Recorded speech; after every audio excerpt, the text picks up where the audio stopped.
अस्सलाम वालेकुम दोस्तों। आज આપણે ગેવર બનાવીશું। ગેવર એક જાતની મીઠાઈ હોય છે, તે આપણે બનાવીશું। શ્રાવણ મહિનો ચાલી રહ્યો છે અને એની મેં બધા તહેવારો આવે છે, રક્ષાબંધન છે, જન્માષ્ટમી છે, તેની મેં મીઠાશની ખૂબ જરૂર પડે છે। તેના માટે આપણે ગેવર બનાવવાનું છે। તેના માટે સૌથી પહેલાં એક વાડકી આપણે ખાંડ લઈ લીધી છે, તેને તપેલીમાં નાખી દીધી છે। એની અંદર અડધી વાડકી જેટલું આપણે પાણી એડ કરીશું અને આપણે થોડી જાડી ચાસણી બનાવવાની છે। હવે એને સતત આપણે હલાવતા રહીશું।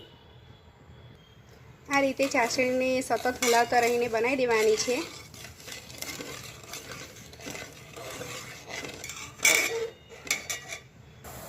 તમે જોઈ શકો છો કે આપણી ચાસણી તૈયાર થઈ ગઈ છે। હવે આપણે ગેસ બંધ કરી દઈશું અને ગ્રેવણ માટે આપણે એનો ગોલ તૈયાર કરી દઈશું। આપણે એની અંદર નાખવાનું છે 4 ચમચી જેટલું ઘી। 4 ચમચી આપણે ઘી નાખી દીધું છે। એની અંદર આપણે આઈસ ક્યુબ નાખી દઈશું અને એને સરસ રીતે આપણે હલાવી દઈશું। આ રીતે એને સરસ રીતે હલાવી દેવાનું છે। મિક્સર જારમાં બી થઈ શકે છે, તમે ચાહો તો હાથથી બી હલાવી શકો છો। તમને જેવી રીતે યોગ્ય લાગે એ રીતે થઈ શકે છે। વધારે તમારે ઉતાવળ હોય તો તમે મિક્સરમાં બી એને કરી શકો છો। એની બિલકુલ વ્હાઇટનેસ આવી જાય, ઘીનું બટર જેવું થઈ જાય ત્યાં સુધી આપણે એને હલાવવાનું છે।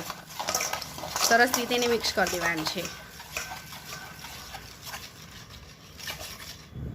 તમે જોઈ શકો છો કે સરસ રીતે બધું મિક્સ થઈ ગયું છે અને બટર જેવું વ્હાઇટનેસ આવી ગઈ છે એની અંદર।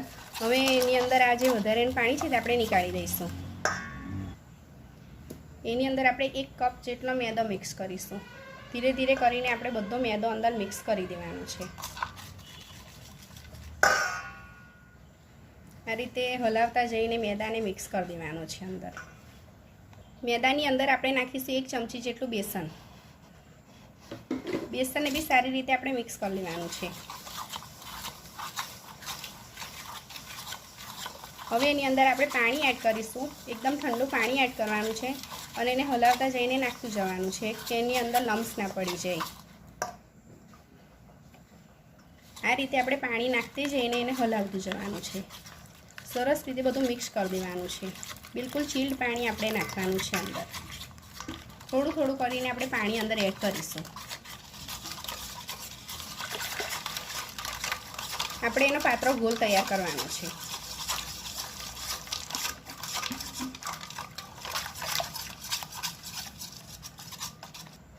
બધું સરસ રીતે મિક્સ થઈ ગયું છે। એની અંદર આપણે નાખીશું 1 ચમચી જેટલું લીંબુનો રસ। લીંબુનો રસ અંદર નાખવાથી સરસ એનો ટેસ્ટ ખૂબ જ સરસ લાગે છે।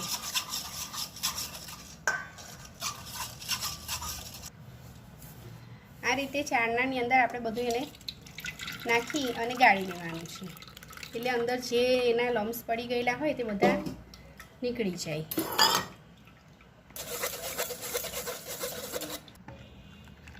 સરસ આપણો ગોળ તૈયાર થઈ ગયો છે। આ રીતે તમે દેખી શકો છો કે એકદમ પાતળો રાખ્યો છે। આ રીતનો પાતળો રાખવાનો છે એને। આપણે ગેવર માટે રબડી બનાવવાની છે, તેને લીધે મેં દૂધ તપતું કરી દીધું છે, તો આપણે રબડી તૈયાર કરી દઈશું। તમારે જેટલી સાઈઝના ગ્રેવર બનાવવા હોય એ પ્રમાણે તમારે પેન લેવાનું છે। તમે આ પવાલી જેવી તપેલી લીધી છે સ્ટીલની, એની અંદર આપણે ગેવર બનાવીશું। તો એની અંદર આપણે નાખીશું તેલ। તમે ઘી નાખવું હોય તો ઘી બી તમે અંદર એડ કરી શકો છો અને તેલ નાખવું હોય તો તેલ બી નાખી શકો છો। એને સરસ ગરમ થઈ જવા દેવાનું છે। આપણે એક બોટલ લીધી છે, તેના ઢક્કણના રીતે આપણે કાણું પાડી દીધું છે અને બોટલની અંદર આપણે બધો ગોળ ભરીશું। આપણું તેલ તપી ગયું છે, થોડુંક વરાળ નીકળે એ ટાઈપનું આપણે તેલ થવા દેવાનું છે ગરમ, અને ફાસ્ટ ગેસ પર જ આપણે 1 ચમચી જેટલો અંદર ગોળ આ રીતે નાખી દેવાનો છે। બિલકુલ વચ્ચે નાખવાનો છે ગોળ। તમે અંદર ગોળ નાખશો એટલે તમે જોઈ શકો છો કે તેલ ઉપર આવે છે, એટલા માટે થોડો થોડો કરીને આપણે ગોળ અંદર એડ કરવાનો છે।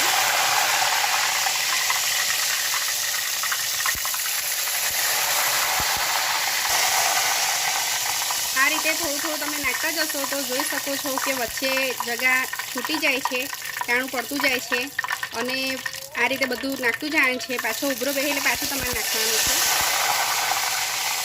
આ રીતે થોડું થોડું કરીને અંદર એડ કરતું જવાનું છે, તો તમારો ઘેવર એકદમ સરસ થશે.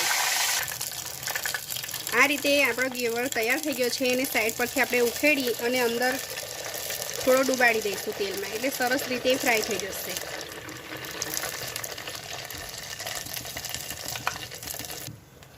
આપણી રબડી તૈયાર થવા આવી રહી છે. મારે થોડીક ઉતાવળ છે એટલે એની અંદર મેં મિલ્ક પાવડર નાખી રહી છું. તેની અંદર 500 ગ્રામ દૂધ લીધું હતું, એની અંદર મેં નાખીશ 5 ચમચી જેટલો મિલ્ક પાવડર અંદર એડ કરી દઈશ. સતત હલાવતા જઈને અંદર મિલ્ક પાવડર આપણે એડ કરી દેવાનો છે.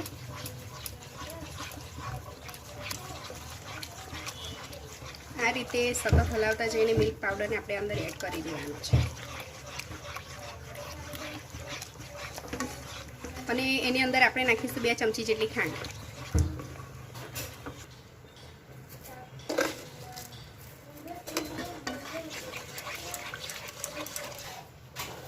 આપણા ગ્લેવલ તૈયાર થઈ ગયો છે. જોઈ શકો છો તમે કે ખૂબ જ સરસ લાગી રહ્યો છે અને ખૂબ જ સરસ જાળીદાર થઈ ગયું છે.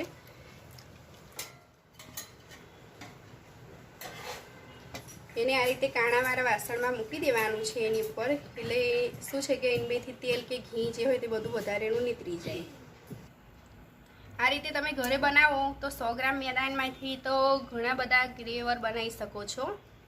અને તમે હલવાઈની દુકાને લેવા જાઓ તો તમને એક જ 100 રૂપિયાનું મળે છે. તો ઘરે બનાવવાનું વધારે ઇઝી રહે છે અને સસ્તું પણ પડે છે. હવે ચાસણી લગાવી દઈશું. જે આપણે ચાસણી બનાવી છે થોડી જાડી રાખવાની છે અને આ રીતે બધાની ઉપર લગાવી દેવાની છે.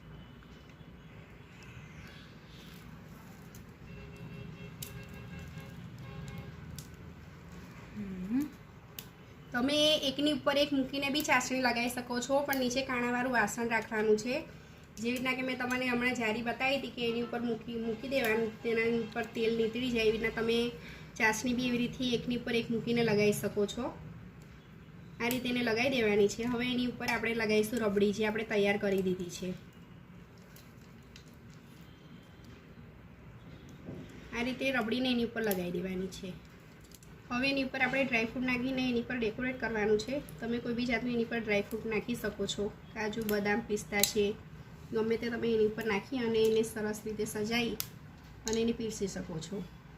તમારે જેટલા મોટા ઘેવર બનાવવા હોય એ પ્રમાણે તમે એને વાસણ થોડું મકતું લેવાનું છે. અને નાના બનાવવા હોય તો મેં તો નાના બનાવ્યા છે, માટે મેં નાનું પેન લીધું હતું. તમારે મોટા બનાવવા હોય તે પ્રમાણે તમે મોટા બી લઈ શકો છો.